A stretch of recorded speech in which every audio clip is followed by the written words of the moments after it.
bienvenue à l'émission Émergence.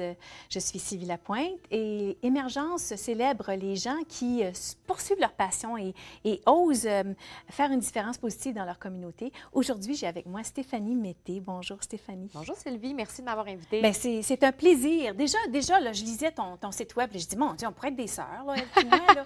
Sauf que j'ai beaucoup moins d'expérience que toi en médias. Peut-être que tu vas m'en apprendre quelques-unes, mais c'est ça. Tu fais de l'animation à la radio, à la télévision, tu es auteur, conférencière, puis tu as à peu près 12 ans. J'ai pas 12 ans. Okay. 12 ans d'expérience, tu veux dire? Ouais. Oui, mais c'est toujours par rapport à moi. Hein? Alors, ben, tu en as fait des choses avec... Écoute, oui, je pense que j'ai toujours été quelqu'un qui était dans l'action. Donc, aussitôt que j'ai quelque chose en tête, que j'ai un rêve en tête, j'essaie de le réaliser, mais ça n'a pas toujours été le cas. Mais depuis les dernières années, je te dirais qu'il se passe pas mal de choses. J'ai commencé à faire des conférences, j'ai écrit un livre. La radio puis la télé, bien, ça fait quand même longtemps que c'est une passion parce que je dirais que je suis presque née avec cette passion-là. À 4-5 ans, je faisais semblant que je faisais de la télé. Tu prenais la brosse, là, puis tu faisais semblant que c'était le micro. Puis j'ai remarqué ça récemment, mais je pense que c'est grâce à mon père, entre autres, qui avait une patience assez extraordinaire. Il pouvait me filmer pendant des heures et des heures et des heures sans arrêt. Des fois, ma mère partait le matin pour travailler. Lui restait avec moi toute la journée à me filmer. Et quand ma mère revenait de travailler, il était encore en train de me filmer. Donc, et il me reprenait. Donc, si je me trompais, il me reprenait. Donc, déjà, je commençais à être une bonne animatrice à comme 6-7 ans. Là. Hey! Mais ça, c'est un amour inconditionnel de ton papa, là? Oui, hein? oui, oui, Parce vraiment. que je me souviens, mes filles faisaient des spectacles. Je disais, OK, combien de temps ça va durer, Mayol? Parce que des fois, elles faisaient des spectacles d'1 heure et demie. Puis là, je trouvais que c'était un petit peu long. Wow! Oui, mais il n'a pas vu sa fille être une animatrice télé, malheureusement. Mais il me disait toujours, un jour, tu vas être à la télé. Probablement qu'il me voit du haut du ciel. Je suis sûre de ça. Et là, il peut être fier de moi, oui. Alors, c'est ça. Cette passion-là était là depuis toujours. Oui. Tu voulais t'exprimer. Pourquoi tu penses? Pourquoi tu voulais choisir le médium des médias pour passer des messages, peut-être? Je sais pas, peut-être parce que quand j'étais jeune, j'étais très, très, très timide. J'étais pas le genre de fille qui m'exprimait. J'étais très gênée. J'étais toujours à l'écart. À l'école, j'étais à l'écart. J'avais pas tant d'amis non plus. Donc, peut-être le fait de faire du théâtre, d'être devant la caméra, de parler dans un micro, peut-être que c'était un moyen pour moi de m'exprimer. Alors, je pense que ça peut venir de là parce que j'ai gagné beaucoup en confiance en faisant ça, oui. Eh bien, c'est drôle. Puis là aussi, on se retrouve parce que moi aussi, j'étais très timide, puis j'étais seule à la maison. Je pense que je voyais le monde d'une façon tellement différente que c'était difficile pour les jeunes de mon âge d'entrer en communication ou même en relation avec moi parce que j'étais là comme, OK, pourquoi est-ce qu'on parle de la pluie et du beau temps? Il y a des choses bien plus intéressantes dans le monde que ça. Donc, ouais, timidité, puis c'était une façon de la vaincre. Puis là, tu as un forum pour parler au monde, puis tu choisis de parler de bonheur. Oui, en fait, je parle de bonheur quand c'est dans mes conférences. Oui. J'ai aussi une émission sur le bonheur à Ottawa, à la radio. Oui, le bonheur, parce que je trouve que justement, du négatif, on en a beaucoup partout. Oui, on en a dans les médias, on en a dans les journaux, on en a sur Facebook maintenant, sur les réseaux sociaux. Donc, moi, j'avais envie de parler de ce qui allait bien, mais sans non plus nier le fait que tout ne va pas bien, que tout n'est pas rose. Donc, ma vision, moi, c'est pas que tout est parfait, parce que je pense que moi, quand j'ai commencé à écrire sur le bonheur et quand j'ai commencé à parler du bonheur, j'avais l'impression que les gens exigeaient de moi que je sois toujours heureuse. Ben oui. Et ça, je trouvais ça difficile parce que je suis pas toujours heureuse. Puis il y a des jours où je me lève ou que je suis pas de bonne humeur. Il y a des jours où ça me tente pas. Il y a des moments où je trouve ça difficile. Je vis des épreuves, des difficultés. C'est pas parce qu'on parle de bonheur qu'on est toujours constamment heureux, mais si on fait le contraire, puis qu'on est toujours dans la négativité, qu'on est toujours dans ce qui va mal, qu'on voit toujours un seul côté des choses, puis que c'est un côté noir, eh bien, je pense pas que c'est ça qui va nous aider à être heureux, ça, c'est clair. Donc, moi, j'essaye justement de rester focalisée sur le positif et ça m'aide à tenir le coup quand j'en ai besoin, puis ça m'aide aussi à avoir une vision un petit peu plus rose de la vie, sans qu'elle soit complètement rose, mais de voir les deux côtés des choses. Sais-tu, là-dessus, on se rejoint parce que je pense que le bonheur, c'est une pratique, c'est un choix. Et moi aussi, je me suis intéressée au bonheur. Je fais partie de l'Association l'Association de psychologie positive de l'Ontario. Et puis, j'ai fait une série d'émissions avec Ginette Gratton pour parler du bonheur. Puis, c'est pas parce que c'est facile pour moi, c'est le contraire. C'est parce que, tu dois le savoir, hein, la recherche le dit, on est né avec un potentiel dans notre ADN, on est né avec un potentiel. Puis, c'est vrai qu'il y a des gens qui sont nés avec le verre à moitié plein ou le verre à moitié vide. Malheureusement, moi, je suis née avec le verre à moitié vide. Donc, il a vraiment fallu que je travaille sur comment je vais mettre l'emphase sur les choses, justement, qui me font du bien, les choses pour lesquelles je suis reconnaissante. Puis c'est une pratique, une pratique. Oui, et tu parles justement de cette étude-là que je parle dans mon livre, Le bonheur qui mijote. 50 de notre bonheur qui est génétique. Oui. 10 c'est lié aux circonstances extérieures. Puis ça, je l'aime beaucoup, ce 10 %-là, parce que combien de fois est-ce qu'on met ça sur la faute des autres quand ça va pas bien, sur justement, c'est de la faute de la météo si ça va pas bien, c'est de la faute de mon patron si je suis pas heureuse au travail, c'est de la faute de mon chum si mon couple va mal ou bas de l'aile, alors qu'en réalité, c'est seulement 10 de notre bonheur et le 40 restant, ça, c'est les ajustements qu'on va apporter et ça, c'est important. Les efforts qu'on va apporter au quotidien, les changements qu'on va faire dans notre vie. Et il y a des gens, des fois, qui me disent « Ouais, mais moi, je suis pas plus heureuse, mais... » essayent rien pour changer leur sort, restent dans leur zone de confort en pensant que c'est ça qui est mieux pour eux. Mais tant qu'on ne fait pas des changements, tant qu'on ne fait pas des exercices concrets, bien, c'est difficile. Et le bonheur, comme tu l'as dit, ça se construit, mais il faut prendre le temps, justement, de le construire. Ouais. Mais tout à fait. Dans ce 40 %-là, c'est comme des activités intentionnelles. Hein? En anglais, je pense que c'est comme ça, intentional activities. Puis c'est justement cette notion-là de choix. Donc, on parle de journal de gratitude. D'ailleurs, j'en tiens un depuis... près de 15 ans. Et pour moi, ça a été vraiment important, cette routine-là ou ce rituel-là, parce que ça m'oblige à arrêter un moment pour dire « Ah, mon Dieu, regarde le beau lever de soleil. Ça va dans mon journal ce soir. » Ou bien « Mon Dieu, que ma tasse de café était chaude, elle était vraiment bonne. J'ai mis la bonne dose de café. » C'est ces petites choses-là, hein, dans le fond. Puis c'est pas l'American Dream, le 10 l'American Dream, le nouveau téléphone iPhone, les nouveaux souliers de marque, le nouveau vêtement. Essentiellement, c'est tout ce qui est à l'extérieur quand on réalise que, dans le fond, it's an inside job. Hein, ça se fait de l'intérieur. Oui, vraiment. Puis moi, je raconte ça dans mon livre que longtemps, j'ai cherché le bonheur à l'extérieur. J'ai cherché le bonheur dans des chums. Puis j'ai changé souvent là, au début de mon âge adulte, fin de mon adolescence. Je cumulais, moi, les hommes dans ma vie parce que quand j'étais pas heureuse, bien, je m'en allais. Oui, c'est pas le bon gars. Non, on va passer à d'autres choses. On va passer à un autre. Je suis pas bien dans mon appartement, bien, je déménage. Mes amis me tapent ses nerfs. Je vais m'en trouver d'autres. C'est ça. Donc, j'avais toujours tendance à aller chercher quelque chose à l'extérieur, alors qu'en réalité, bien, c'était mes émotions, c'était mes pensées, c'était mes croyances. Le problème, il a fallu que je comprenne ça pour qu'enfin je puisse me sentir bien, parce que sinon, j'avais l'impression d'être une extraterrestre qui n'était jamais heureuse, de vivre dans un autre monde et tout ça. Oui. Donc, vraiment, là, c'est de travailler sur soi-même à l'intérieur. Puis tant qu'on ne change pas ça, on a beau faire n'importe quoi, avoir le plus beau char, le plus bel homme du monde, on ne sera pas plus heureuse. T'sais. Non, non. Puis sais-tu quoi, j'aime sur ton site, cesse de vouloir et commence à accomplir. Puis c'est ça que tu as fait en écrivant ce fameux livre-là. Tu as dit, OK, je réalise que, bon, je cherche le bonheur dans les chums, dans les coupes de cheveux, dans les vêtements, dans tout ce qui est extérieur de moi. Oui. Puis il faut que je me responsabilise. Alors, tu as écrit ce livre-là. Oui. Le bonheur qui mijote. J'aime vraiment... Il est gai, ton livre, hein? J'aime la couverture. Puis c'est un petit peu... Il y a un petit peu de théorie qui est expliquée, mais il y a aussi des trucs, des astuces, des anecdotes. Alors, comment t'en es venue à faire ce concept-là pour ce livre-là? Bien, en fait, c'est drôle, hein? Des fois, il y a des choses qui nous viennent à l'esprit un peu par hasard. Moi, je me suis réveillée un matin, j'étais dans mon lit, je me suis réveillée avec l'idée de faire un livre de recettes sur le bonheur, mais à ce moment-là, je ne savais pas qu'est-ce que j'allais écrire dedans. Puis, ça a été 3, 4 ans plus tard que là, j'ai commencé à l'écrire puis à repenser à ce concept-là. Donc, je me suis réveillée avec une idée de génie, mais je n'étais pas prête à le faire. Là, j'étais comme, mon Dieu, pourquoi j'ai cette idée-là aujourd'hui? C'était aucun contexte pour moi à ce moment-là de ma vie. Puis à un moment donné, bien, c'est venu comme ça, puis j'ai écrit le livre. Mais je pense aussi, ce qui est important, puis quand je dis cesser de vouloir et commencer à accomplir, c'est que combien de fois est-ce qu'on se met des barrières et on n'agit pas dans la vie? On veut des choses, on les veut réellement, mais on a peur, c'est nos peurs qui nous arrêtent, nos pensées négatives, puis c'est jamais le bon moment parce qu'on veut être parfait, on veut que tout soit parfait avant qu'on... Parce que moi, j'aurais pu attendre d'avoir 50 ans, 60 ans pour écrire un livre, parce que là, j'aurais atteint une sagesse, en quelque sorte. En théorie, oui. C'est ça.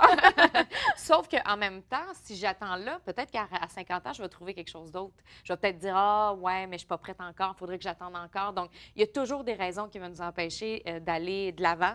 Puis, c'est pas l'âge qui va changer si on ne fait pas de changement sur nous, dans le sens que moi, je pense que c'est maintenant. On ne sait pas ce qui peut nous arriver demain. Donc, moi, j'aime mieux être dans le maintenant. Ouais. Puis, à mon âge, justement, je suis entourée de gens qui combattent le cancer ou qui ont perdu la vie à cause de maladies chroniques. Puis là, tu dis, OK, c'est maintenant ou jamais. Hein? Mais c'est ça que j'aime parce que, tu vois, en coaching, le côté responsabilisé, parce qu'en coaching, je vois tellement de gens qui vont dire, oh, je suis tellement malheureuse dans ma job, il me reste 2 ans, 3 mois, 2 jours, puis 15 minutes avant de pouvoir avoir ma pleine retraite et je suis pognée, je suis en prison. Puis je me dis, oui, vraiment? Ben oui, vraiment. Puis là, je leur dis, mais oui, mais c'est quoi les croyances qui font que tu vois juste ça comme possibilité? Parce que quand je parle de mon histoire, moi, je suis partie, justement, j'ai démissionné, j'ai laissé la job, le titre exécutif et le salaire et tout ça parce que je me suis dit, mon Dieu, justement, j'avais 48 ans, puis il y a des gens autour de moi qui étaient malades, puis des gens que j'avais perdus, des gens, des amis rapprochés, puis je me suis dit, mais c'est le temps maintenant, hein, c'est le temps maintenant. Ouais. Parce que pourquoi subir la vie plutôt que la choisir? Hein? Oui, justement, bien, chaque personne a des prises de conscience à des âges différents, à des moments liés à des événements qui vont se passer. Ça peut être justement quelqu'un qui est malade dans notre famille. Ça peut de nous être malade parce que moi-même, dans mon émission, je reçois énormément de femmes, mais des hommes aussi, qui ont eu une maladie ou qui ont vécu vraiment quelque chose de très grave, un décès très proche d'eux. Et c'est à partir de ce moment-là qu'ils se sont dit, ouais, là, il faudrait que je fasse quelque chose pour moi dans ma vie. Mais pourquoi attendre d'avoir quelque chose qui nous arrive, quelque chose de grave? Puis on veut pas que quelque chose de grave arrive non plus. Donc, je pense que c'est mieux de commencer maintenant à bâtir sa vie de rêve. Et on aura toujours des raisons de ne pas faire les choses. Ça, c'est sûr, si on ne travaille pas sur nous maintenant. Ouais. Donc, c'est un travail mental. Ah, vraiment. C'est de surmonter justement ces peurs, ces appréhensions, ces excuses qui nous permettent de rester dans le statu quo. Et donc, quand tu as choisi d'écrire ce livre-là, tu as osé, hein? Tu as eu le courage de dire, OK, c'est maintenant, puis je me lance, puis je vais le figurer, hein? Ah oui, parce que, je veux dire, j'ai eu peur aussi, là. J'ai eu peur du jugement, justement, avec mon âge. J'avais des croyances liées à mon âge, qu'est-ce que les gens vont dire. Mais en même temps, tu sais, tout ce que j'ai écrit, je l'ai écrit avec le cœur et je détiens pas la recette clé. C'est ce que j'explique un peu dans le livre Le bonheur qui mijote. Il n'y a pas une seule recette miracle qui nous conduit au bonheur jusqu'à la fin de nos jours. Sinon, mon Dieu, je pourrais le vendre des millions, mon livre. Bien, justement, on va prendre la pause, puis peut-être tu peux partager quelques-unes des recettes gagnantes. Oui. Alors, au retour de la pause, on parle de recettes pour le bonheur qui mijote.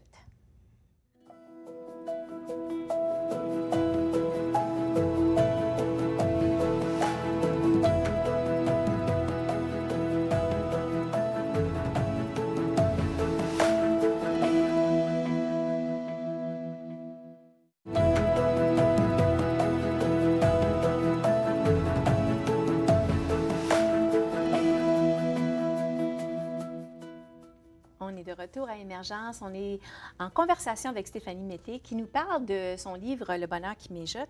Et on a parlé, entre autres, les thèmes qui sont survenus tantôt, c'est la responsabilisation, c'est-à-dire qu'il faut prendre l'action, il ne faut pas attendre que les choses se présentent sur un plateau d'or.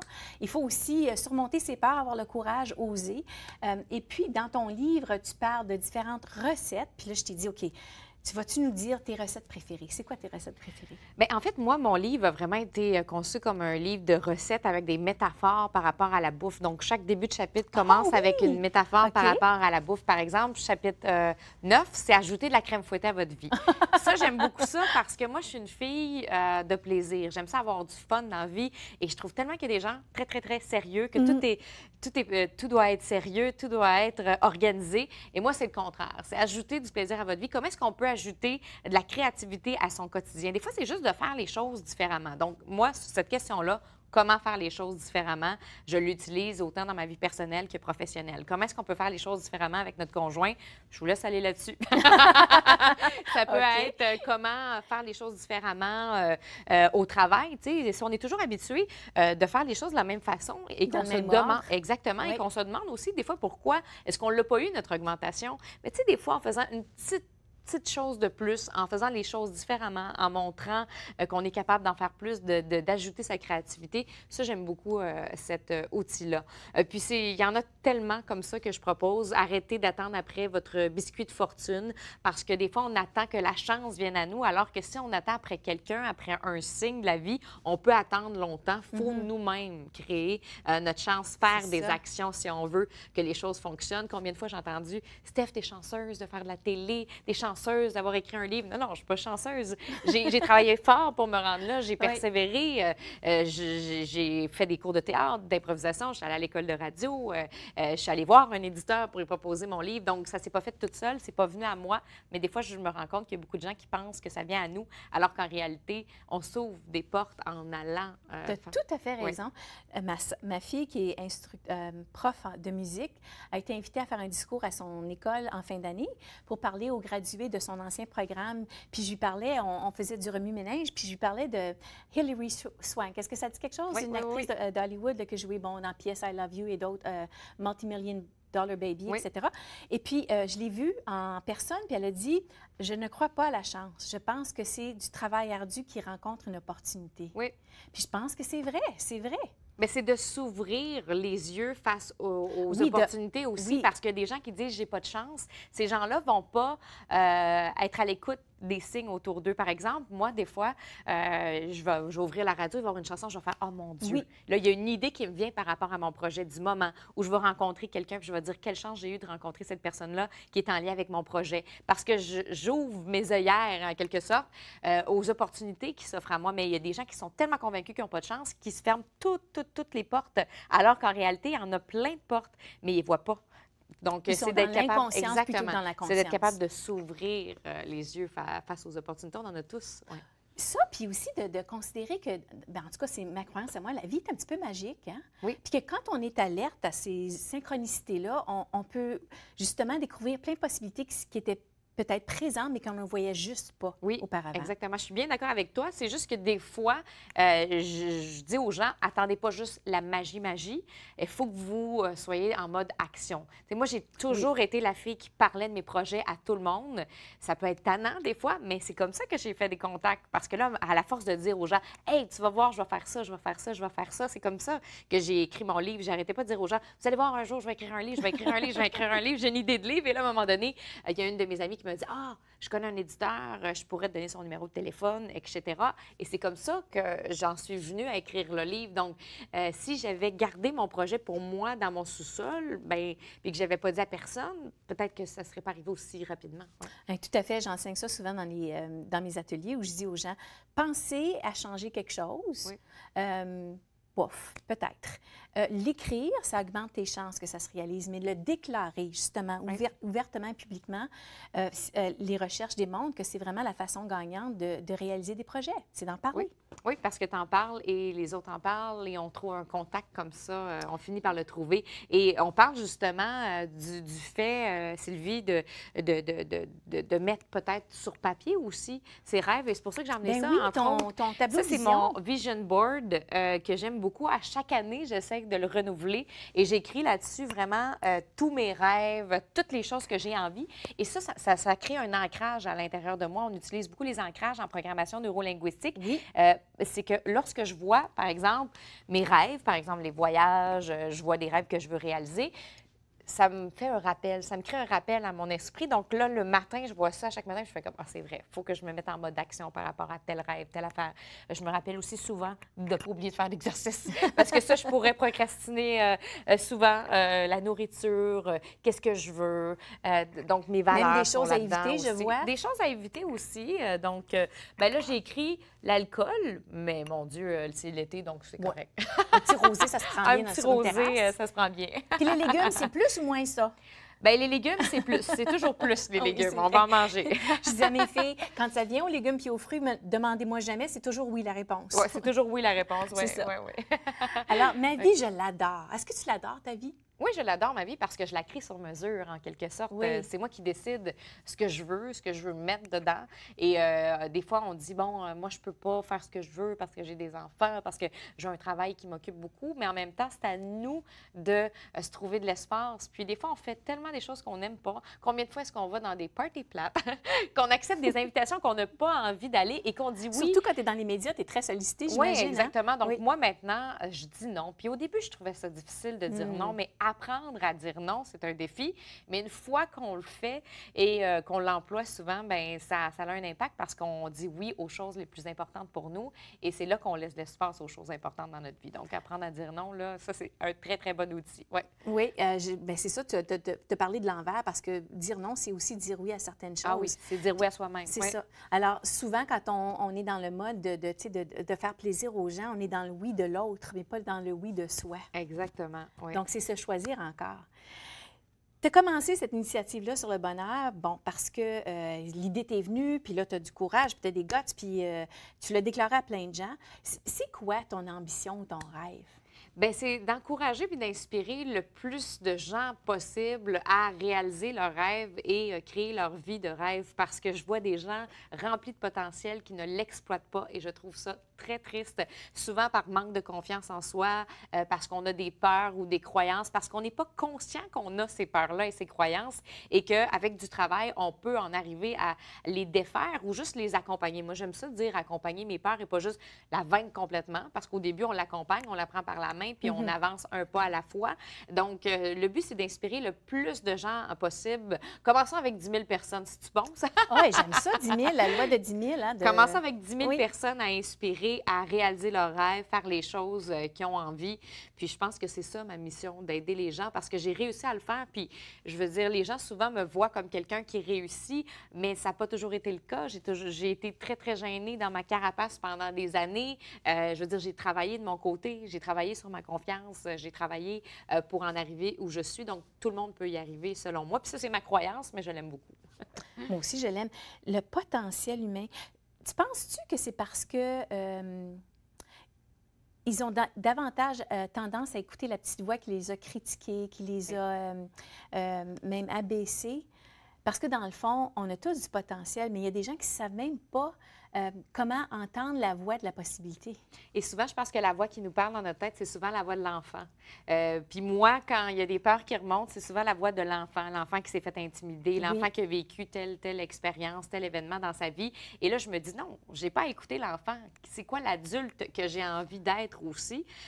Puis c'est de ne pas trop non plus écouter ça puis de passer à l'action. J'aime beaucoup Mel Robbins, qui est une coach réputée américaine qui a écrit le livre 5 Second Rule. Et elle a souffert d'une dépression et tout ça. Elle devait se trouver un truc pour se lever du lit et aller porter les enfants à l'école. Donc, elle a commencé ce truc-là, 5, 4, 3, 2, 1, comme les fusées quand ils décollent. Donc, 5, 4, 3, 2, 1, je me lève du lit. Et là, ça ne donnait pas le temps aux pensées négatives de monter dans sa tête. Ça. Donc, 5, 4, 3, 2, 1, je le fais. Donc, maintenant, je fais ça dans ma vie quand, justement, j'hésite. Non, 5,81, je le fais.